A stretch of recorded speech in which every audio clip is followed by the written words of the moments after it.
Hello friends, आज हम तुलसीदास के पद का पूरा ऑब्जेक्टिव करने वाले हैं, जो कि क्लास 12 का हिंदी का पोएम सेक्शन का चैप्टर 3 है। फर्स्ट क्वेश्चन है कि नाम लय भरे उदर एक प्रभु दासी दास कहाई। यह पंक्ति किस शीर्षक कविता से है? इसका मतलब है, उदर का मतलब होता है पेट, यानी कि प्रभु का एक दास है, नौकर है, जो कि मात्र प्रभु का नाम लेकर ही अपना पेट भर रहा है। यहाँ पर भगवान इंडिकेट कर रहा है श्री राम जी को और बोल रहे हैं तुलसीदास। इसी चैप्टर का ये लाइन है। हिंदी का समन्वयवादी कवि किसको माना जाता है? तो तुलसीदास को।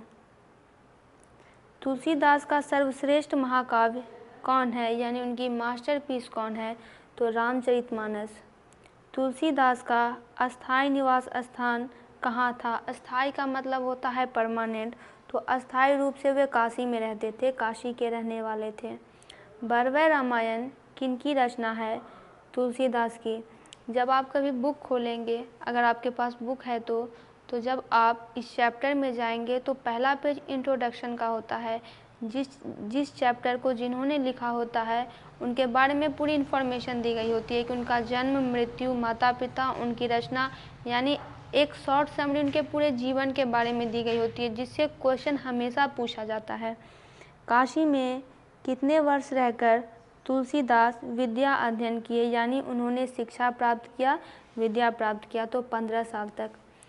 तुलसीदास ने अपने युग की किन दो साहित्यिक भाषाओं को अपनाया? तो अवधी और ब्रज को। कहने का मतलब है, ये जो साहित्यिक यानी लिटरेचर लैंग्वेज को उन्होंने अपनाया, यानी अगर अपनी रचना वो करेंगे तो इन्हीं दो भाषाओं में करेंगे। उनकी रचना से ही यह बात पता चली होगी कि उनकी साहित्यिक भाषा अवधी और ब्रज थी। तुलसीदास के दीक्षा गुरु कौन थे? दीक्षा गुरु का मतलब होता है जिन्होंने इनको दीक्षा दी। नरहरि दास। तुलसीदास की पत्नी का नाम क्या था? रत्नावली। तुलसीदास की माताजी का क्या नाम था? उनकी माताजी का नाम हुलसी था। और चुनिया जो थी वो तो चुनिया नामक एक दासी थी, जिन्होंने बहुत ही लंबे समय तक या लगभग 5 साल तक तुलसी की देखरेख की थी। तुलसीदास का जन्म कब हुआ था? उनका जन्म 1543 ईस्वी में हुआ था। तुलसीदास का जन्म किस प्रदेश में हुआ था? तो उनका जन्म भी उत्तर प्रदेश में ही हुआ था। रामचरितमानस किनकी रचना है? तो तुलसीदास की। तुलसीदास किस शाखा के कवि हैं? तो राममार्गी के। राममार्गी का मतलब है कि तुलसीदास जो है अपनी रचनाओं में मुख्य रूप से भगवान श्री राम को ही प्रायोरिटी दे रहे हैं, महत्व दे रहे हैं, और जो वो रचना कर रहे हैं वो भगवान राम से ही जुड़ी हुई है और इनकी महानता को ही बतलाती है। गीतावली किनकी रचना है? तो तुलसीदास की। तुलसीदास को किस चीज़ की भूख है?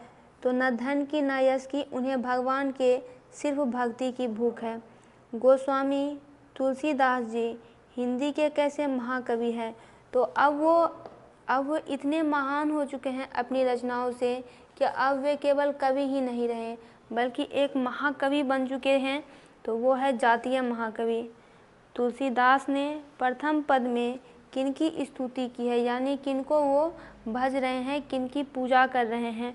तो सीता जी की, क्योंकि जो भी बात वो कह रहे हैं वो सीता जी से कह रहे हैं कि आपको अगर कभी फुर्सत मिले, जब भगवान का मूड बेहतर हो, तब आप उनके बारे में यानी मेरे बारे में भगवान को बताइएगा कि आपका एक दास है जो कि इस कलयुग में बड़े ही कष्ट के साथ सिर्फ भगवान का नाम ले लेकर ही पेट भर रहा है।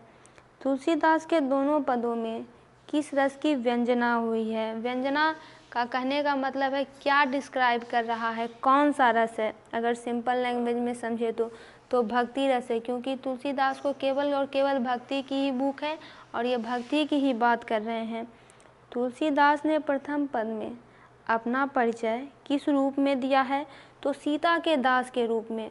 देखिए दोस्तों, जो भी लोग बहुत ही महान होते हैं, जैसा कि अभी हम लोग जानते हैं कि तुलसीदास कितने महान थे, लेकिन फिर भी वो खुद को एक दास के रूप में डिस्क्राइब कर रहे हैं कि मैं तो कुछ भी नहीं हूँ, जो है भगवान है, माता सीता है, मैं तो केवल एक उनका दास हूँ, एक नौकर हूँ।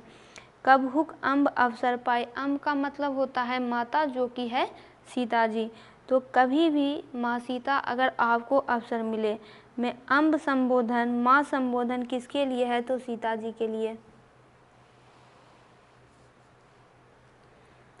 निम्न में से कौन सी रचना तुलसीदास की है, तो दोहावली उनकी रचना है। कौन सी रचना तुलसीदास की है, विनय पत्रिका भी तुलसीदास की ही रचना है। कौन सी रचना तुलसीदास की नहीं है, तो आखिरी कलल।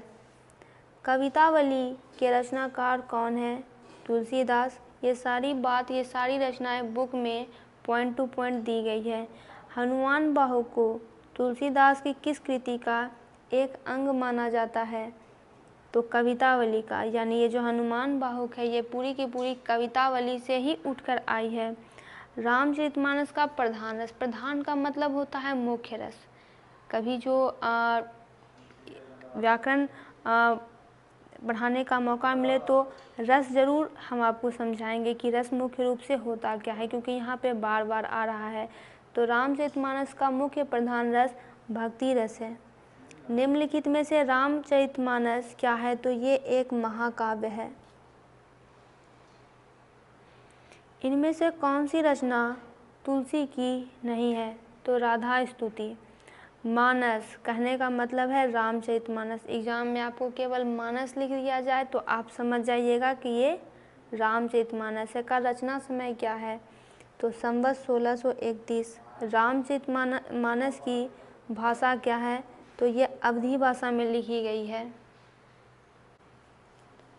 विनय पत्रिका की भाषा क्या है, तो अंतर्वेदी यानी ब्रज भाषा। दो भाषा को ही उन्होंने अपनाया था, एक अवधी थी एक ब्रज थी।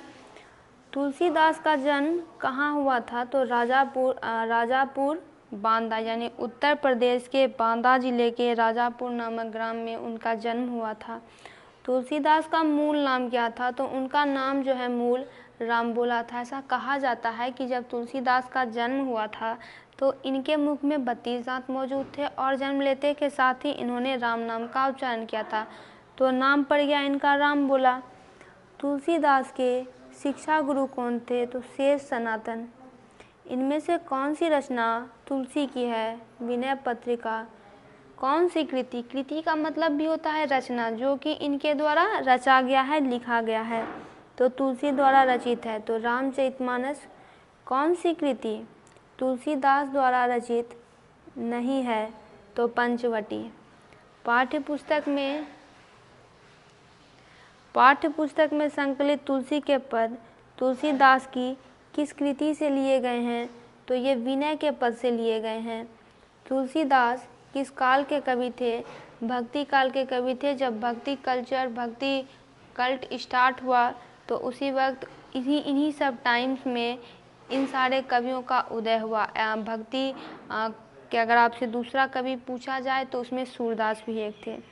हनुमान बाहुक रचना कितने छंदों की है, तो 44 छंदों की यानी 44। दोस्तों इसका पूरा ऑब्जेक्टिव कंप्लीट हुआ। वीडियो को लाइक करें, चैनल को सब्सक्राइब करें।